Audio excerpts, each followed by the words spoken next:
Haryana union of journalist के तत्वाधान में जो विचार गोष्ठी हमारे सभागार में रखी गई है, सबसे पहले तो मैं हरियाणा यूनियन ऑफ जर्नलिस्ट का धन्यवाद देना चाहता हूं कि उन्होंने हमारे सभागार को, हमारे विश्वविद्यालय को इस लायक समझा कि उनकी राज्य स्तरीय विचार गोष्ठी हमारे यहाँ की जाए।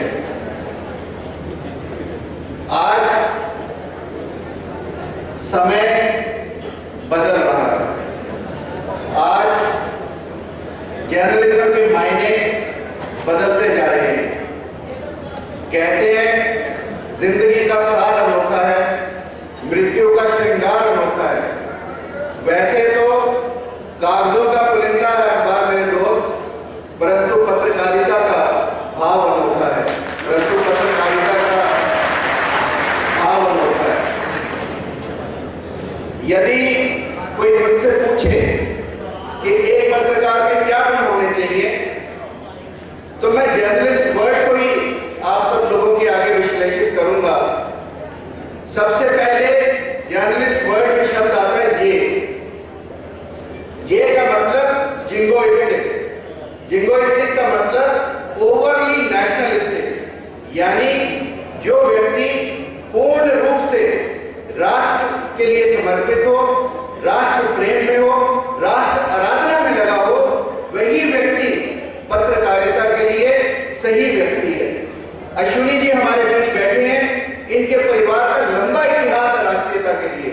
इनके दादा लाला जगत नारायण जी ने इस देश के लिए अपनी जान दे दी।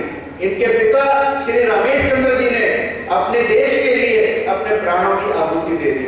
ऐसे व्यक्ति आज हमारे बीच बैठे हों तो पत्रकारिता का राष्ट्र प्रेम से नाता हो, इस बारे में चर्चा करें तो ये और भी महत्वपूर्ण हो जाता है।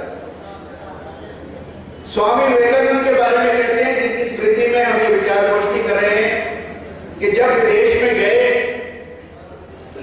तो वहां पर उनका चोला देखकर तरह तरह के कुत्ते उनके पीछे भाग पड़ते थे और लोगों ने अमेरिका में उन्हें सलाह दी कि आप अपने स्वामी जी कपड़े बदल लें।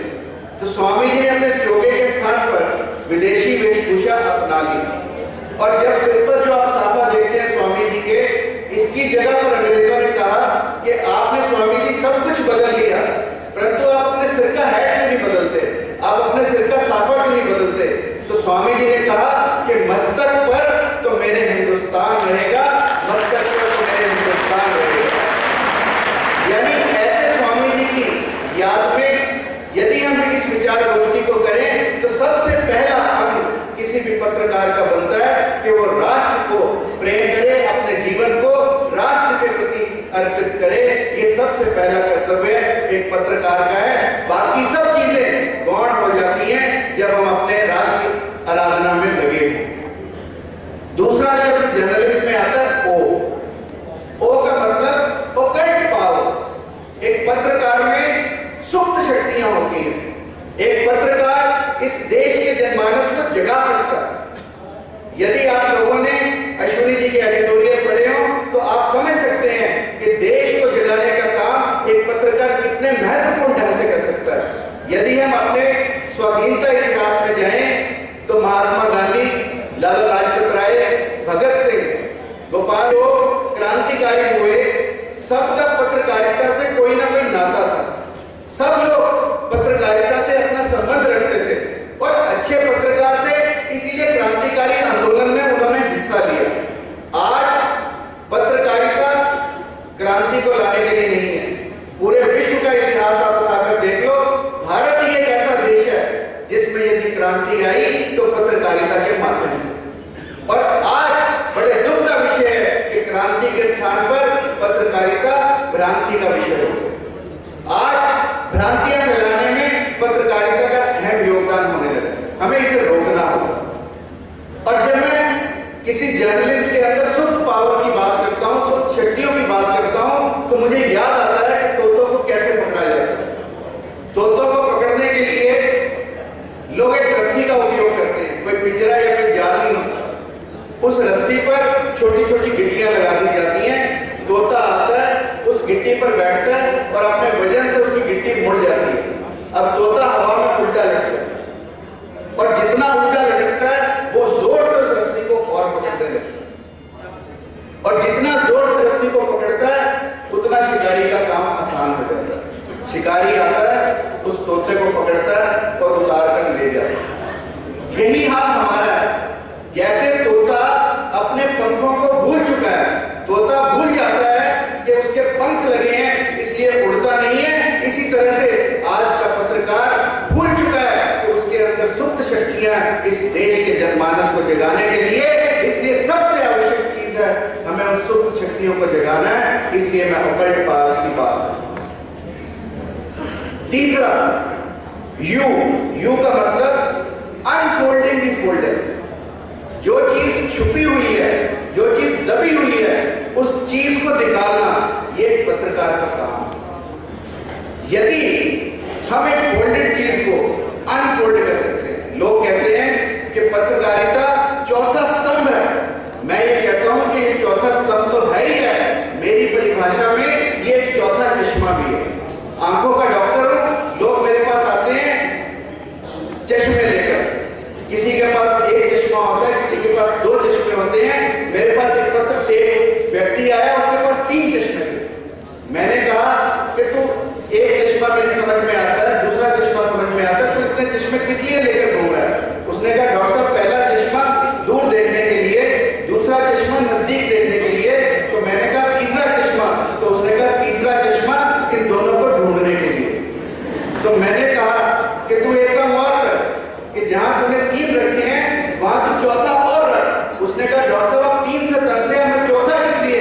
तो मैंने कहा कि तूने बाहर की दुनिया का इंतजाम किया, तूने कोई अपने अंदर झांकने के लिए भी चश्मे का उपयोग किया या नहीं?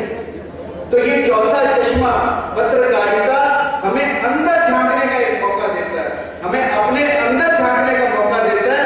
और जब जब हम अपने अंदर झांकते हैं हमारी दुनिया बदलने लगती है। जब भी हम कोई गलत काम करते हैं तो हमारे आगे 2 चीजें होती हैं, करूं या ना करूं। आत्मा आवाज देती है ना करूं, परंतु मन आवाज देता है करूं। इसलिए unfolding the folder is very important to a journalist. फिर शब्द आता है आर का मतलब we have to be responsible correspondents, we have to be responsible journalist, we do not need to be reactive. Normally आजकल लोग रिएक्शनरी काम करते हैं, प्रतिक्रियात्मक काम करते हैं, लोग सृजन का काम नहीं करते। और पत्रकारिता, जब भी आप अखबार पढ़ें, जब भी आप इलेक्ट्रॉनिक मीडिया देखें, मेरी समझ में ये आता है कि सृजन का काम हालांकि बहुत हो रहा है, फिर भी जितना होना चाहिए उससे कहीं ना कहीं कम है। इसलिए मेरा ये मानना है कि हमारी पत्रकारिता एक रिस्पॉन्सिबल पत्रकारिता होनी चाहिए। मैं उदाहरण देना चाहता हूं मुंबई ब्लास्ट का। मुंबई हमला जब हुआ तो एक मीडिया चैनल ने, मैं नाम नहीं लेना चाहता, एक आतंकवादी का इंटरव्यू लाइव दिखाया। अब क्या, चाहे वो कितना ही बड़ा आतंकवादी हो, उसके इंटरव्यू को, उसके विचारों को, उसके विषय को देश के आगे रखना कोई जिम्मेवारी का काम नहीं। इसलिए the journalist needs to be responsible, he should not be reactionary. Then is A. A means a journalist must move with positive mentality. सकारात्मक सोच होनी चाहिए, और सोच से सब कुछ होता है। यदि हमारी सोच सकारात्मक होगी, सृजनात्मक होगी, तो हम कार्य के सार्थक करेंगे। इसलिए मेरा ये मानना है कि एक जर्नलिस्ट को सकारात्मक सोच के साथ चलना चाहिए। और कहा जाता है सोच को बदलो सितारे बदल जाएंगे, नजर को बदलो नजारे बदल जाएंगे। कश्तियां बदलने की जरूरत नहीं है दोस्त, हवाओं को बदलो किनारे बदल जाएंगे। हवाओं को बदलो किनारे बदल जाएंगे। Then L, the L alphabet stands for loyalty. Loyalty to self, loyalty to the society, loyalty to the country, and loyalty to the newspaper. It is very important. व्यक्ति की निष्ठा, व्यक्ति की श्रद्धा अपने देश के प्रति हो, अपने प्रति हो, ये बहुत ही आवश्यक है।